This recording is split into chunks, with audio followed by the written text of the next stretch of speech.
So it's kind of a genre of this style where you're creating illusion, especially architectural illusion. It's kind of a blanket of what trick of the eye work is. Everyone uses the term trompe-l'oeil. I can communicate with a very wide audience. People like being tricked by something. They bond with it. They go, did you see that? I thought that was real. There is a chaos out there, whether we like it or not.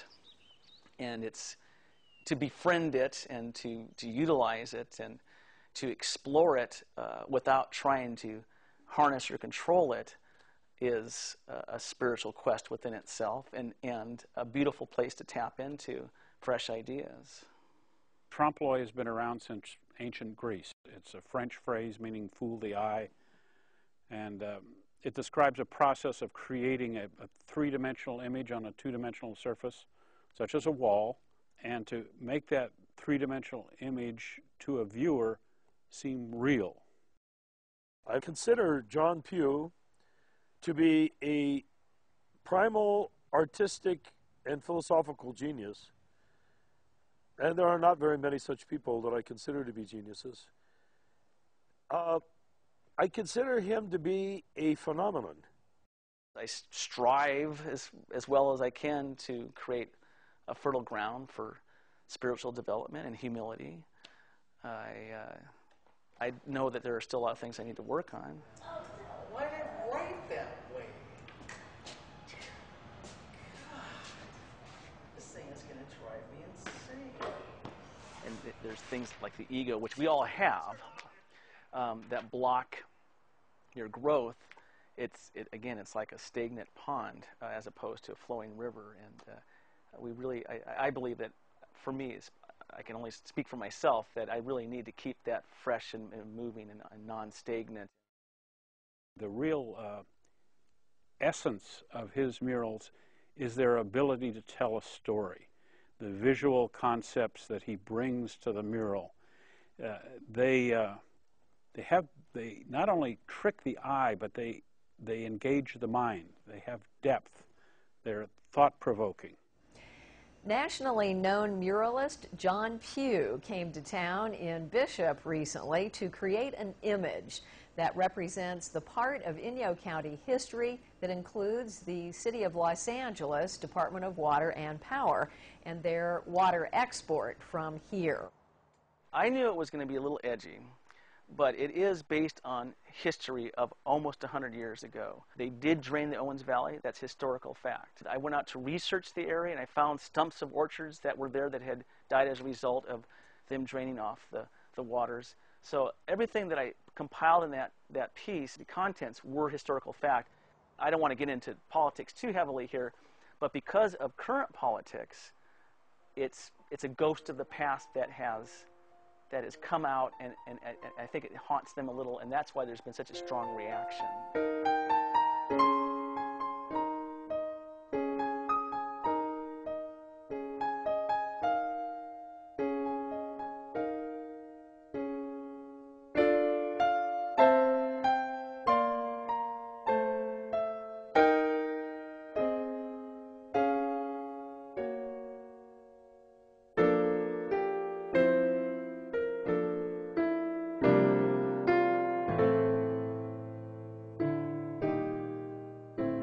The idea of displaying the different planets in mosaic forms throughout these rooms, and even a sun orb in the water and a moon orb in the water in the upper room, allowed me to play with the idea of the planets. Other cultures, day names like Monday, Tuesday, and Wednesday, they're recognized as the name of the planet. Based on these gods that these days are based on, there's a spiritual evolution throughout the week, and that's how I've kind of ordered these mosaics. So they will read from left to right. Tuesday is conflict. It's Mars. It's the bringer of war. Wednesday is Mercury, which is the messenger, communication. So you resolve conflict through communication. And then Jupiter, which is Thursday, is joviality, which is a result of communication. You spread truth and communication. There's joy that comes as a result of that. And then eventually love.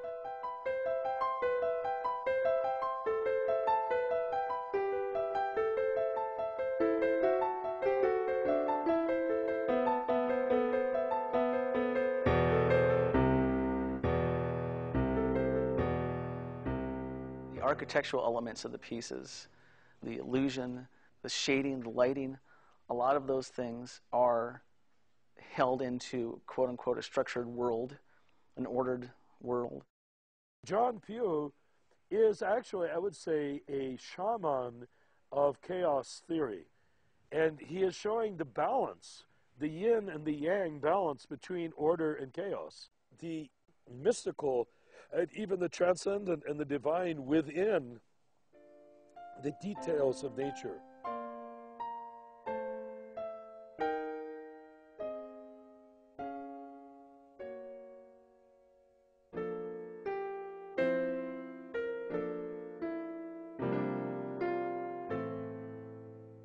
Visionaries, mystics, and shamans don't have to belong to a religion to be religious. They are the source.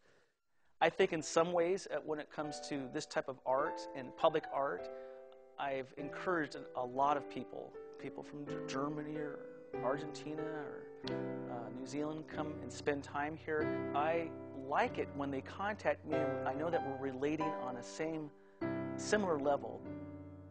I feel like I'm in Michelangelo's studio or something like that. It just feels, we've got the classical music going and good vibes, creative vibes, artists together working to make something beautiful. So he listens and he's very kind. I mean, by the magnificence of his work, he has time for people, he has time for these little details with the people, and I think that makes him a greatest artist.